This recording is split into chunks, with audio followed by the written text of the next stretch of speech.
Baik pemirsa, kita akan lanjutkan kembali pembahasan di program Penyu Kolbu pada episode kali ini, yaitu tentang program-program setan yang menyesatkan ya. Masih bersama saya Aka dan juga bersama dengan Ustadz Dede Nugraha atau Ude nih. Ya. Kalau tadi kita sudah bahas nih Ude ya, langkah-langkahnya tuh ya. Betul. Menggoda kita itu dengan berbagai sisi kalau saya bilang ya kan. Depan, belakang, kiri, kanan gitu ya. Kanan kiri ya. Kanan kiri oke gitu ya. Itu kayak judul film ya.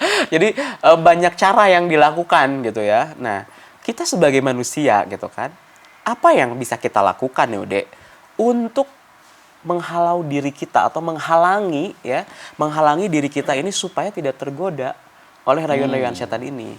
Apakah ada doa khusus atau mungkin amalan ataupun juga tips-tipsnya gitu ya, supaya kita itu terhindar dari yang namanya godaan setan?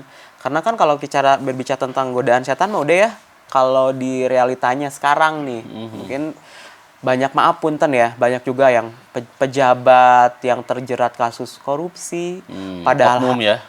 Padahal hartanya sudah banyak gitu kan. Itu kan juga salah satu godaan setan yang tadi tuh, yang dia ingin mengumpulkan harta ya kan, sebanyak-banyaknya kecintaan dia terhadap dunia gitu kan. Itu kan salah satu bentuk nyata ya, padahal kalau kita lihat juga dia hartanya udah banyak gitu. Tapi kenapa ya masih pengen lebih banyak lagi nih. Apa sih udah doa yang kita panjatkan mungkin kalau kita habis sholat, apakah ada doa khususnya mungkin? Ya. Doa agar terhindar atau kita doa berlindung kepada Allah ya, agar terhindar dari godaan setan adalah Rabbi a'udzubika min hamazatis syayatin wa a'udzubika Rabbi ayyahdurun. Rabbi a'udzubika, ya Rabbku, aku berlindung kepadamu min hamazatis syayatin, dari bisikan-bisikan setan.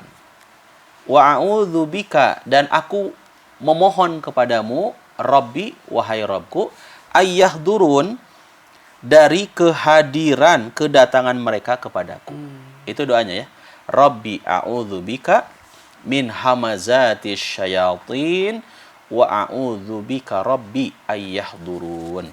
Jadi kita memohon kepada Allah, ya Allah, jangan sampai setan itu datang ke saya, selalu membisik-bisiki saya.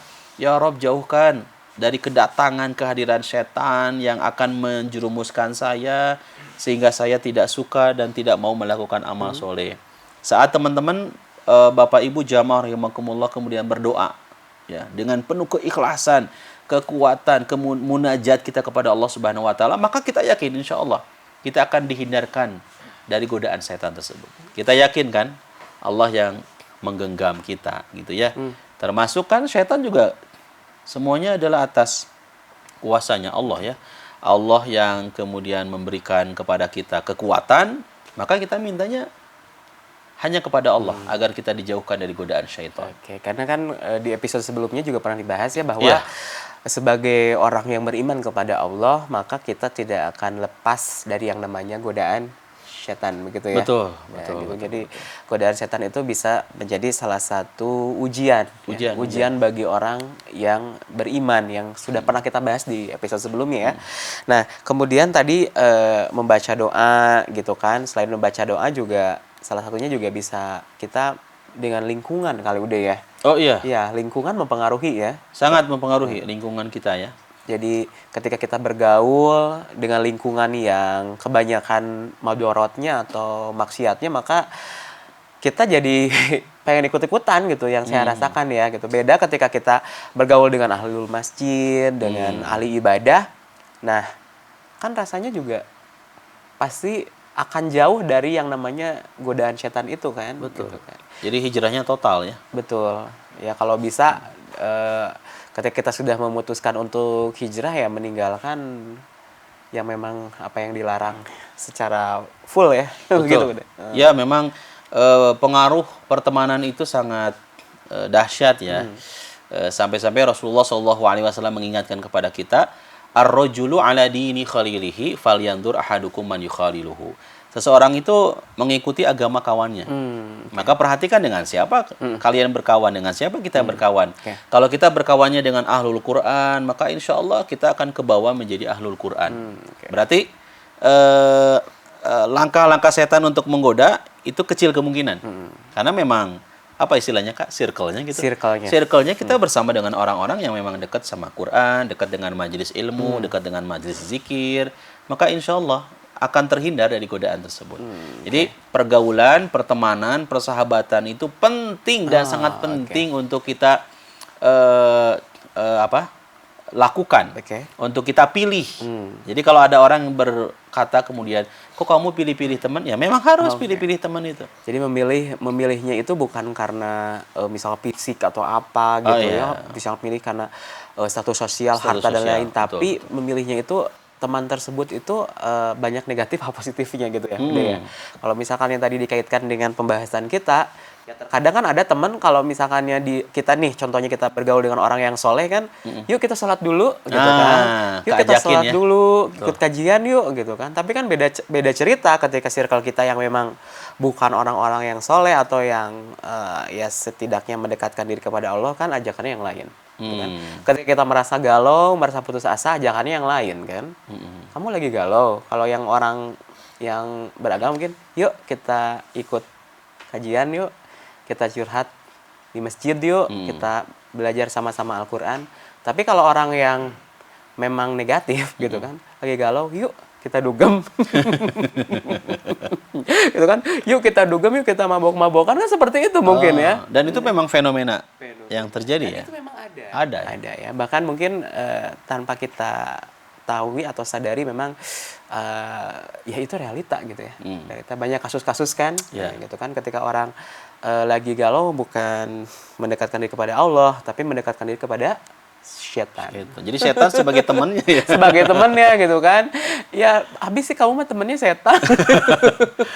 Harusnya kita jadikan setan itu sebagai musuh. Ini kok jadi sebagai teman ya? Jadi teman gitu kan. Tapi bahkan ada orang yang mendeklarasikan dirinya, udah saya mah udah pasti masuk neraka.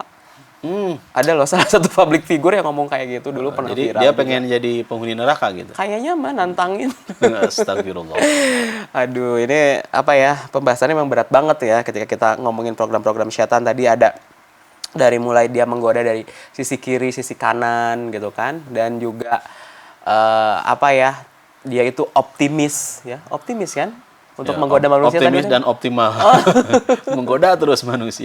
Menggoda terus manusia tanpa lelah, tanpa ada kata menyerah gitu ya. Gitu. Tapi itu tadi ya, bahwa harus diingat, setan punya program dan kita punya penangkalnya. Tadi penangkalnya adalah dengan berdoa kepada Allah, dan juga kita berada di lingkungan yang betul-betul lingkungan itu lingkungan yang dekat dengan Allah Subhanahu wa taala. Oke, kalau gitu pemirsa, itulah tadi pembahasan kita ya tentang program-program setan ya. Mudah-mudahan sekali lagi kita terhindar dari godaan setan yang terkutuk. Oke. Dan juga tentunya saya mengucapkan terima kasih untuk Hudan. Muslimwear yang sudah memberikan, ini kalau yang saya pakai namanya itu variannya kemeja koko. Oh, kalau saya? Itu kayaknya namanya kurta ya. Oh, kurta. Jadi bisa dilihat nanti ya katalog-katalognya yang berada di Hudan. Oke, kalau gitu saya Aka Ahmad pamit undur diri, dan juga Ustadz Deden. Sampai ketemu dengan saya di episode berikutnya. Tetap saksikan Penyejuk Kolbu. Insya Allah mudah-mudahan membuat hati kita semakin sejuk. Wassalamualaikum warahmatullahi wabarakatuh. Waalaikumsalam warahmatullahi wabarakatuh.